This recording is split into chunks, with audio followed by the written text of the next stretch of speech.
Hi guys, नमस्ते, सलाम, सत श्री अकाल। मैं जमाल शेख अपने बिंदास बोल आरजे यूट्यूब चैनल के माध्यम से आपके बीच में आया हूँ। मेरे इस चैनल को आप सब्सक्राइब कीजिए, बेल आइकॉन का बटन दबाइए और इसे ज़्यादा से ज़्यादा शेयर कीजिए। मैं किसी पक्ष का पक्षपात ना करते हुए मैं सिर्फ जो सच्ची जानकारी है वो अपने व्यूअर्स के सामने लाना चाहता हूँ।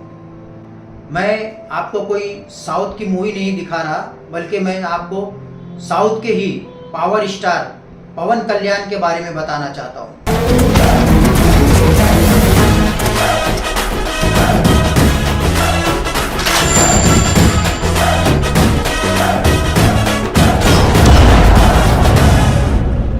पवन कल्याण वही है जिन्होंने मोदी जी को फिर से उनकी कुर्सी को जीवन दान दिया है। मैं आपको बताना चाहता हूं कि पवन कल्याण जो साउथ के मेगा स्टार चिरंजीवी के छोटे भाई हैं, ये वो एक ऐसा चेहरा है जिसे साउथ में हर कोई जानता है। लेकिन रहा सवाल हिंदी राज्यों का, उत्तर मध्य राज्यों में जहां पे उनको बहुत कम लोग जानते हैं, मैं उनको भी आज इस चैनल के माध्यम से बताना चाहता हूं। लोकसभा 2024 का जो अपने देश में चुनाव हुआ और उसी के साथ कुछ राज्यों में विधानसभा का भी चुनाव हुआ, जिसमें से आंध्र प्रदेश भी एक राज्य है जहां पे लोकसभा और विधानसभा एक साथ हुआ। मैं पवन कल्याण के बारे में बताना चाहता हूं कि वो साउथ के एक अच्छे स्टार हैं। उन्होंने अपनी एक्टिंग का लोहा तो साउथ में मनवाया ही है, लेकिन अब वो राजनीति में भी अपना करियर आजमा रहे हैं। लेकिन ये कि जिस तरीके से नए राजनेताओं के लिए ये राजनीति का सफ़र इतना आसान नहीं होता, लेकिन पवन कल्याण ने वो कारनामा कर दिखाया है जो राजनीति के इतिहास में स्वर्ण अक्षरों में लिखा जाएगा।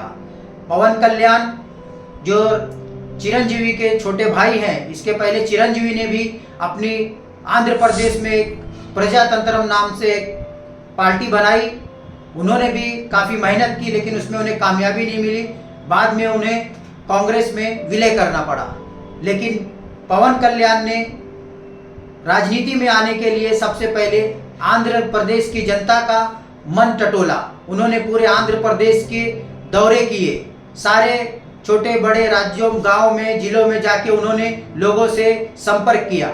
उसके बाद वहाँ की मौजूदा जो सरकार थी, वाईएस कांग्रेस जगनमोहन रेड्डी की, उसको सत्ता से उखाड़ फेंकने के लिए पवन कल्याण ने सबसे पहले टीडीपी तेलुगु देशम पार्टी के जो वहाँ के गद्दावर नेता है चंद्रबाबू नायडू, जो जेल में थे, उनको वो मिलने गए और उनसे इलेक्शन के बारे में, आगे की रणनीति के बारे में बात की। और जब वो जेल से छूट के आए तो उन्होंने उनको अपने साथ में लिया। और ये पवन कल्याण ही है जिन्होंने चंद्रबाबू नायडू की और हमारे मौजूदा प्रधानमंत्री नरेंद्र मोदी जी को मिलाया और उनको एक साथ आंध्र प्रदेश में लोकसभा और विधानसभा लड़ने के लिए साथ में लाया। और इन तीनों ने मिलके, यानी नरेंद्र मोदी जी की बीजेपी और चंद्रबाबू नायडू की तेलुगु देशम पार्टी और पवन कल्याण की जो जनसेना करके उन्होंने नई पार्टी बनाई है, उसको लेके ये तीनों ने आंध्र प्रदेश में लोकसभा और विधानसभा एक साथ लड़ा और उसके परिणाम स्वरूप उन्हें बहुत बड़ी कामयाबी मिली। और आज जो मैंने इसके पहले आपको बोला कि मोदी जी के प्रधानमंत्री की तीसरी बार अगर कोई कुर्सी बचाने वाले हैं तो उसमें सबसे बड़ा रोल पवन कल्याण का है। आंध्र प्रदेश में बीजेपी, टीडीपी और जनसेना साथ में लड़ने की वजह से बीजेपी को उसका बड़ा फायदा हुआ और उसके 3 खासदार चुन के आए। और इसी तरह पवन कल्याण ने नरेंद्र मोदी और बीजेपी का साथ देने के लिए और एनडीए का साथ देने के लिए उन्होंने उनको तेलंगाना में भी उनके लिए प्रचार किया। और मैं आपको बताना चाहता हूं कि तेलंगाना वही राज्य है जो इसके पहले आंध्र प्रदेश में था और आंध्र प्रदेश से 2014 में ही अलग हुआ था। तो इसलिए आंध्र प्रदेश और तेलंगाना की जो जनता है वो एक समान है। तो वहाँ पे भी पवन कल्याण का अच्छा क्रेज है। उन्होंने वहाँ पे भी नरेंद्र मोदी के लिए वोट मांगा और उन्हें वहाँ पे भी 17 में से बीजेपी को 8 सीटों का फायदा हुआ। आंध्र प्रदेश की 3 सीटें और तेलंगाना की 8 सीटें। ये मिला के कुल 11 सीटों का फायदा बीजेपी को हुआ, जिसके वजह से उनका आंकड़ा 240 तक पहुंच गया। और अगर आज बीजेपी को 240 का आंकड़ा छूने में सफलता हासिल हुई तो इसमें सबसे बड़ा श्रेय पवन कल्याण का माना जाएगा। लेकिन गोदी मीडिया इस बात की चर्चा कहीं नहीं करेगा। तो मैं अपने व्यूअर्स को ये बताना चाहता हूँ कि 2024 का जो चुनाव हुआ और जो फिर से एनडीए की सरकार बनी, उसमें सबसे बड़ा रोल अगर किसी का था तो वो पवन कल्याण का था।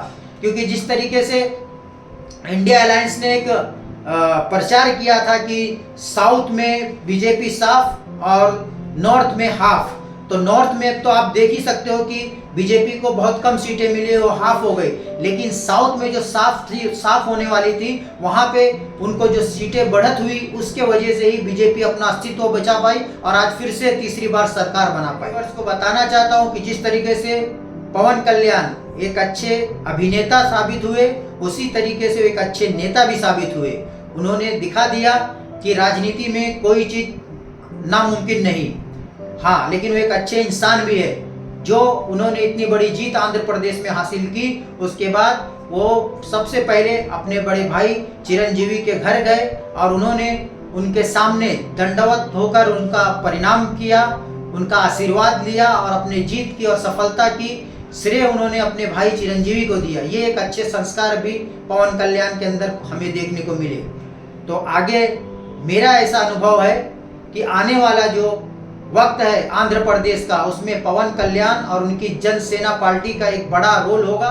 और आने वाले वक्त में आंध्र प्रदेश में ये भी देखा जा सकता है कि जनसेना एक बड़ी पार्टी बन के उभरे और पवन कल्याण वहाँ के मुख्यमंत्री बन जाए। ये दिन भी दूर नहीं। तो मेरी ये जानकारी आपको कैसे लगी, ये मुझे कमेंट्स में ज़रूर बताइए। और अगर कुछ मुझसे मिस हुआ होगा तो भी मुझे आप कमेंट्स में बताइए।